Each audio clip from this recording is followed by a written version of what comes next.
Welcome to the Education Marketing Leader podcast with Chris Raposo. If you're looking to dive into the latest industry insights, draw inspiration from education success stories, or just want to sharpen your marketing skills, you're in the right place.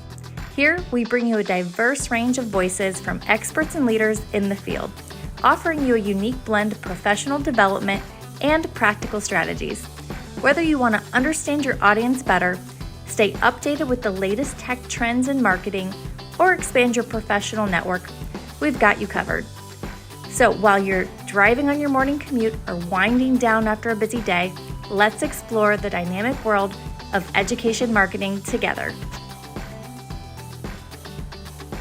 Hello, everyone, and welcome back to another episode of the Education Marketing Leader with Chris Raposo. Today, I have the pleasure of welcoming Julie Novara. She is the owner of Julie Writing Services. Julie, welcome to the show.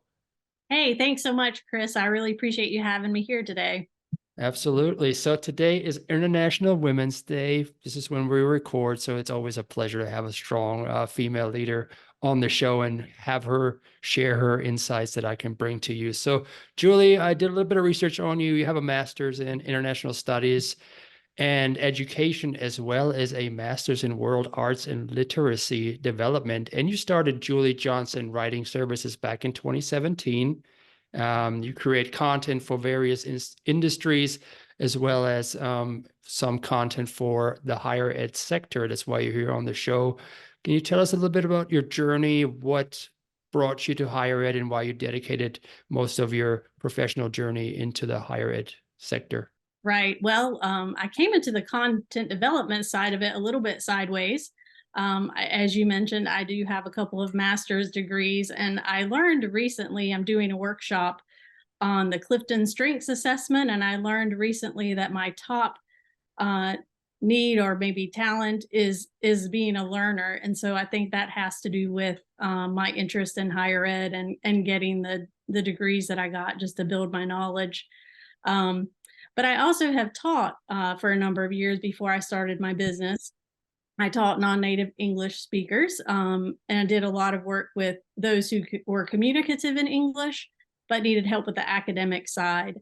And so it was a very rewarding work. And I've found now, looking back at the work I do now as well, the connection between helping universities and others communicate to their prospects is very similar to the reward of helping students communicate in a different language that's not their natural first language. Mm-hmm. And so it's a very, very immensely rewarding work. Just helping people. The communication is the tie between it all, if that makes sense. Absolutely. Absolutely. And that's great that you know how to teach non-native speakers, because this comes especially handy while the demographic enrollment cliff is approaching and the traditional aged students are dwindling, where higher ed marketers have to look outside the traditional norm, such as international students, and making sure that your content is easily accessible for anybody is very beneficial. And having somebody like you who can speak that language, so to speak, to those prospective students is very valuable. So, but with your background in content, we'll talk about content strategy today and content strategy for higher ed institutions and how they can promote and share their information with the general public most efficiently. So let's just start out. What are some of the core components of a successful higher ed content strategy? Well, I would say it has to start with a goal. If you don't know where you're going, you don't know how you're going to get there. So definitely having a goal. What is it that you want your content to do? Is it to increase enrollment? Is it to prepare for that enrollment cliff? What is it that your content is, that you need your content to do? So start with a goal. Then you've got to know who your audience is. You just mentioned different audiences, and the person who's graduating from high school and just starting college is going to be looking for very different answers. They're going to have very different questions than the non-traditional student or the international student. And so you've got to know who those audiences are to be able to target your content in the right way. And then I would say the third thing is how to reach them. So what platforms are they on? And again, those different audiences are going to be looking for content in different places. And so making sure that that's a part of your strategy. So a goal, your audience, and the platforms you're using to reach them, I would say would be really key components. Yes, keep with the end in mind. It's a really, really good start with the goal, because sometimes we're just like, hey, I want enrollments, but which students, right? So Right. let's talk about the importance of understanding the target audience when it comes to crafting a content strategy. How should higher ed marketers and communicators go about it? Let's just stay on the topic of the demographic enrollment cliff. And you have international students, minority students, and adult learners. Is it the same approach or are different approaches? Tell me a little bit about that. Well, how I look at it is if you want to know what your audience is thinking, if you want to know the questions they're asking, talk to them. So, you can do that through focus groups or interviews or surveys. But you want to find out from them, what are their most pressing problems? What are their desires? What is their most desired outcome from even interacting with your college or university? What's on their mind. So again, that international student is going to have something different on their mind than an adult learner here in the US who's working, balancing life, balancing career, balancing all those things. So yeah, trying to get to what they're thinking and what's on their mind. I think you can do that by talking to them directly. Absolutely. So I recently picked up Bart Kaler's Chase and Mission Fit book, and one of the sub chapters, he relives or talks about an interview he had with Ethan Braden. He was the chief marketing officer at Purdue University at the time. And one of the phrases that Ethan Braden always uses was, "Don't be a short order cook," meaning that somebody from admissions or the faculty, they tell the marketers, hey, do this real quick, right? And turn it Right. around over the weekend. But if you really want to know your audience as international students, adult learners, or minority students, through those surveys and those focus group, what's a good timeline? What do you think? How long should you conduct that research until you can actually start that content strategy for those prospective students? I think that's a great question. And I don't necessarily have a specific timeline in mind, like, oh, you can do all this in 3 months, because I think getting people together can sometimes be a challenge. But I do think you can start small, start with the maybe low hanging fruit, if you will, those closest to you. So that might be, students who are already enrolled who have some friends that you could talk to. Um, Whoever's easiest in terms of accessibility, like start there and start small. And then I think as you get a little information, it will lead you to the next bit of information. And maybe I would put a timeline of, 6 months, let's see what we have, possibly. But I definitely don't think it would be a quick, we can have this next week. It would definitely be a time. That's a great answer, because sometimes you just have to set the expectations, because the people who send you those requests, they may not know, and they look at you as the expert, and then you just have to give them a reasonable timeline so they know, okay, this has been worked on, and I shouldn't expect anything great until we reach that timeline, right? Because if Right. you get what you pay for, you get out what time you pay or put into it. So if you give yourself more time to really understand that audience, you'll be able to speak to them in a better, more effective way, and then you reap the results on the other end, instead of just spraying and praying, hoping somebody Right. gets the message and it resonates with them, and then maybe get 2 or 3 enrollees instead of 20 or 30 out of that strategy. Right. Yeah. So how do you it's all about, you have to promote your institution, but you also have to provide information. How do you recommend institutions strike a balance between informational and promotional tone when marketing their institution? Right. I think this is another great question, because no one wants to be sold to all the time, right? but we do want our questions answered. So we do want, prospective students or maybe even prospective faculty or others interested in your institution are going to want their questions answered. So I think, prioritizing getting the questions answered is a good plan. And then you could think about it possibly, some would say maybe 80-20. So 80% informational, 20% promotional, because you don't want to not give the ask either. You don't want to do all information and no ask. But I would say start maybe at the 80-20 mark and then tweak it as you go along, see how it's working for you.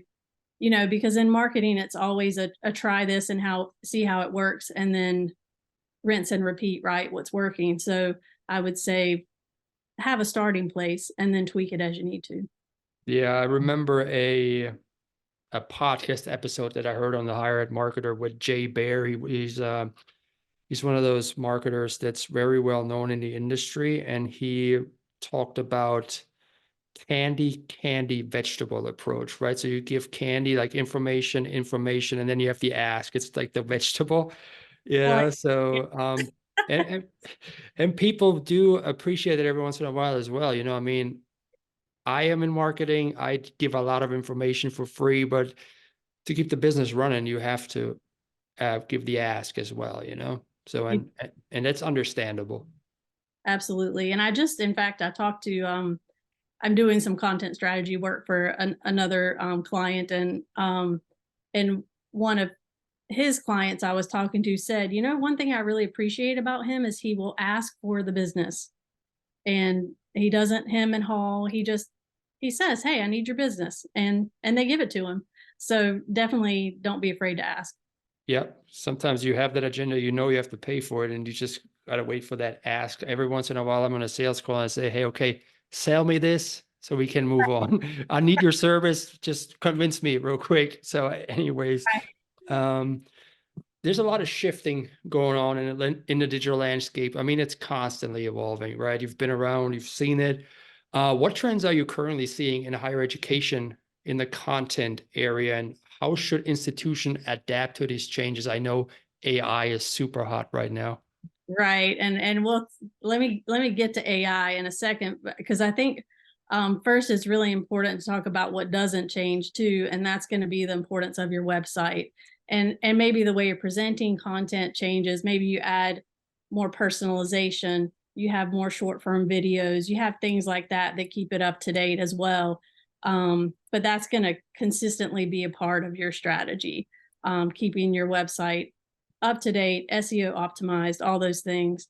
And then there's, using a multi-channel approach as well, because we've already talked about the different audiences. There's also a lot of different generations in the marketplace in general these days, and they're looking at different platforms. So making sure you're hitting all those different platforms with the appropriate content for each platform. And there's also virtual reality, right? Where you can do virtual campus visits, you can do classroom simulations. There's all kind of really neat things happening with that. So I think that's a trend that's not going away. And then to your point about generative AI, it's here to stay. And I know I'm one of those that's a little bit, maybe you'll call it old fashioned, where I still believe in writing as a human. And that's partly because I'm a writer possibly, but I believe in the process of writing and how it helps us think. And so I use AI for a lot of other things, and colleges and universities can use it for helping with their marketing plans, helping segment their audiences, helping understand those pain points. So it can really be impactful, I believe, for marketing teams, helping them going forward into the future. Yeah. And like I said, it's here to stay, so it's not going anywhere. That's right. That's right. No, I think as a fellow writer, I think on a personal level, writing is very therapeutic. And Yeah. I wrote a short piece about that the other day. And compared to, I use AI a lot to do the mundane tasks like do short emails, bite-sized emails for email campaigns or webinar descriptions, and I have AI create that for me. And then I go in and make it my own. So you definitely want to utilize that tool, especially for the ugly first draft. But you also want to remember that the differentiator, as content becomes more commoditized, is going to be the human touch. Yes, And the more people see AI and experiment with AI and use AI themselves, the more they're able to identify which content has been written by AI and which content has been written by a human. I agree with you. And the human content is going to be the one that really connects emotionally. And AI could become better and better and somehow create that maybe, but for the moment I think that it will not be able to have that human element to it. Yeah, absolutely. And I think that also writing helps us to think, it keeps our brains going. So I think there's still a huge benefit of using your skills in your writing and just writing something and going through that work, through that exercise to keep your mind sharp as well. So keep on writing, everybody, if you're a writer, and don't let AI replace you. Uh, Right. Right. let's talk. Because Mhm. I was just going to say yeah, it can't replace that process of thinking that really helps us come up with creative ideas and a lot of other things. Yeah. Absolutely. Let's discuss the role of storytelling in higher education marketing. Storytelling is kind of a buzzword, but still it's very, very effective. How can it impact prospective students and other stakeholders if you put that emotionally touch, that storytelling into your marketing messages? And what are some examples of that? Yeah, stories really resonate with us in a deeper place. They do touch us emotionally, and that's why we all love stories. And so I think, when you're reading, when a prospective student is reading about a current student and their experience on campus, they can identify so much better with that. They can, in their head, kind of put themselves in the place of that student. And so it really resonates on a deep level.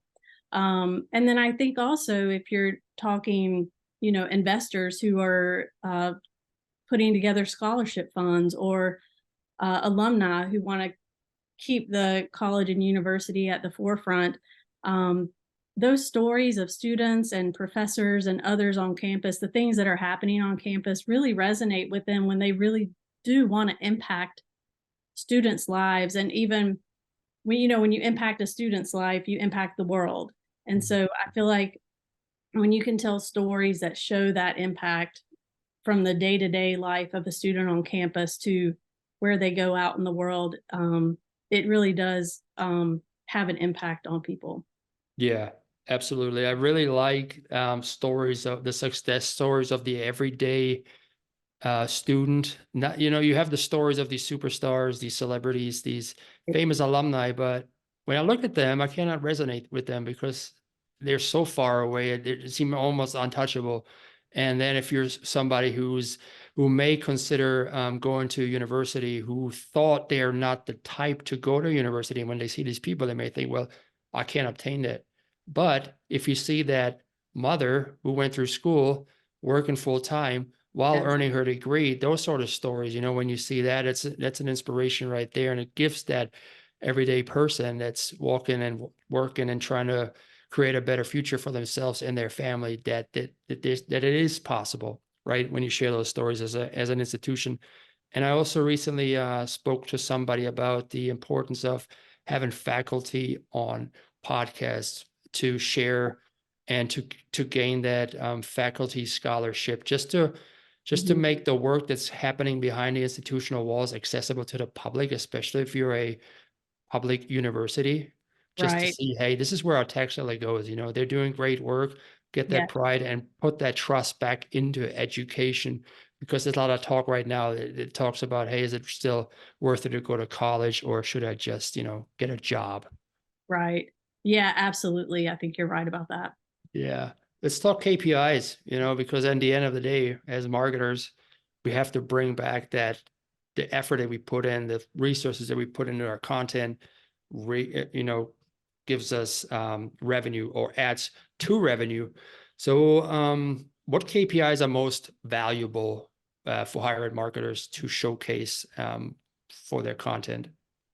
Yeah, absolutely. And, we could talk about a lot of different KPIs along the customer journey, but I think I always bring it back to your website. How's your website doing? How's it ranking in search engines? Is it showing up well so that when people are looking for what you have to offer, are they finding you? How long are visitors staying on the pages? Are they looking at more than one page, or are they just bouncing right off? Those kind of things.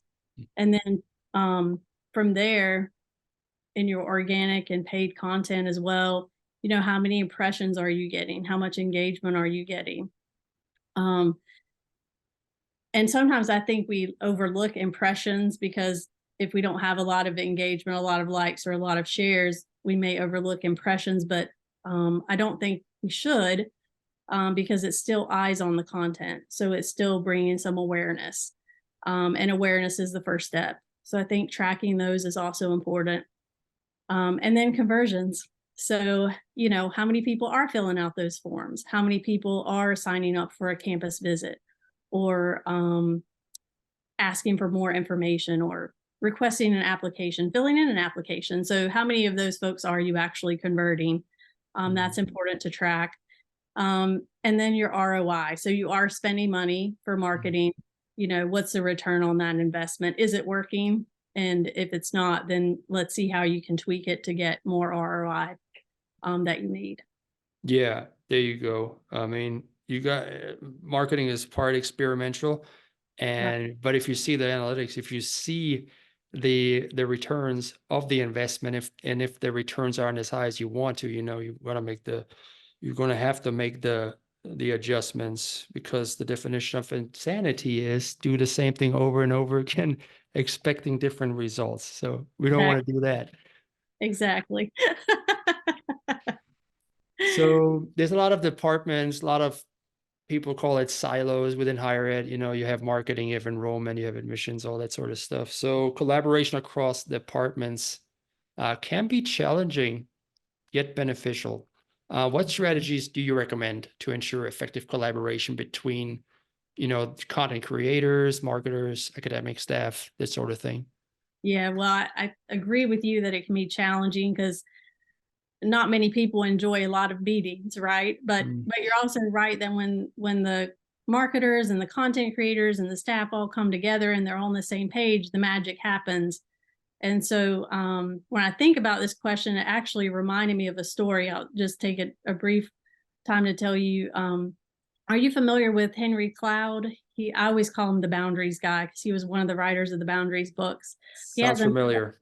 Yeah, he has another book called Integrity, and it's all about living an integrated life and living with integrity. It's more of a business book to find success in business. And he talks about coming to teamwork and coming to collaboration with empathy.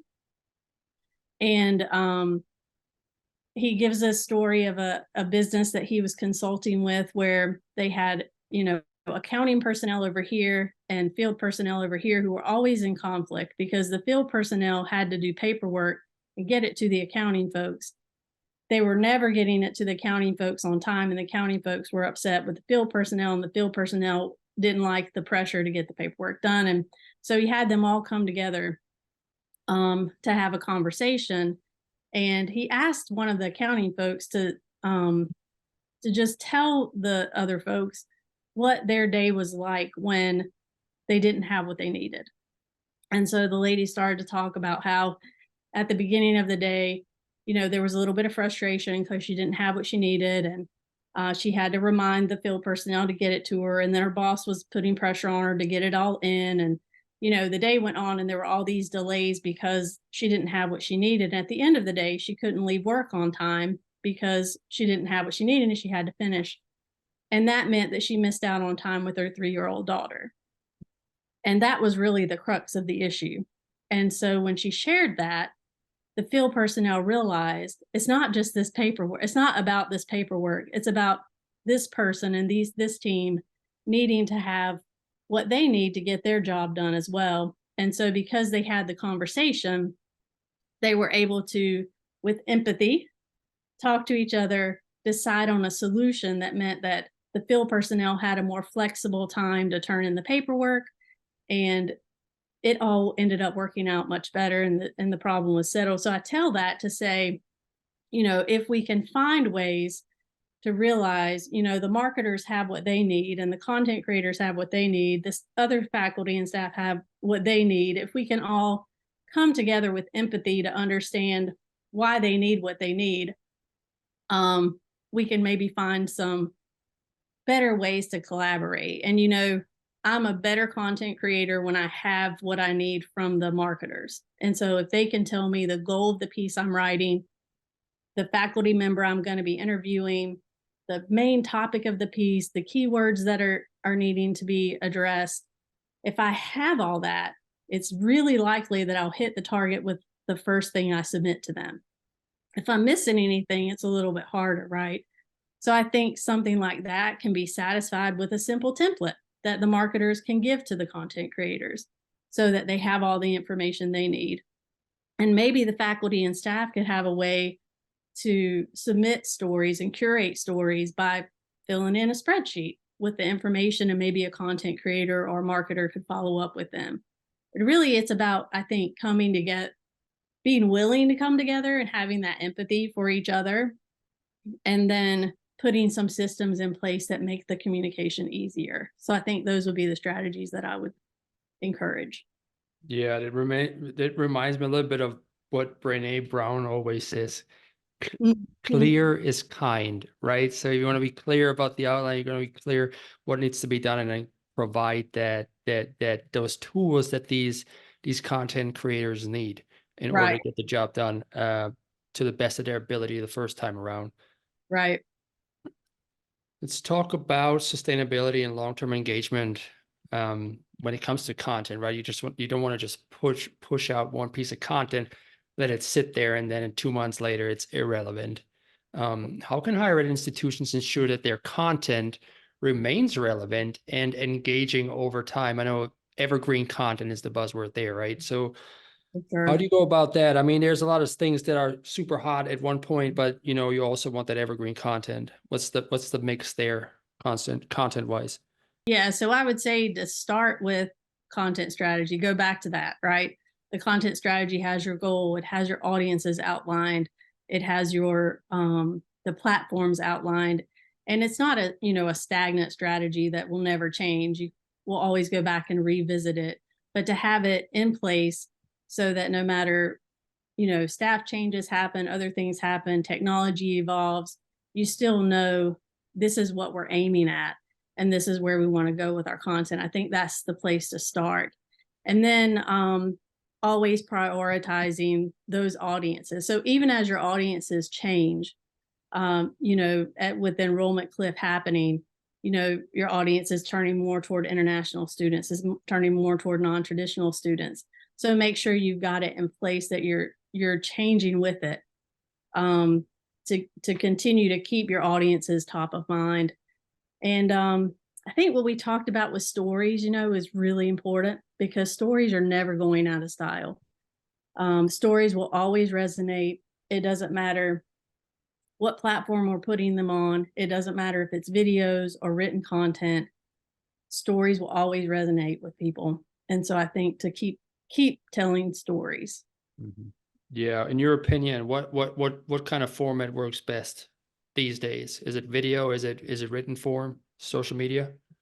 Short form video is really, really coming. I kind of want to say hot and heavy these days. It's really taking the world by storm with our attention spans being shorter, with Reels and TikTok being so popular.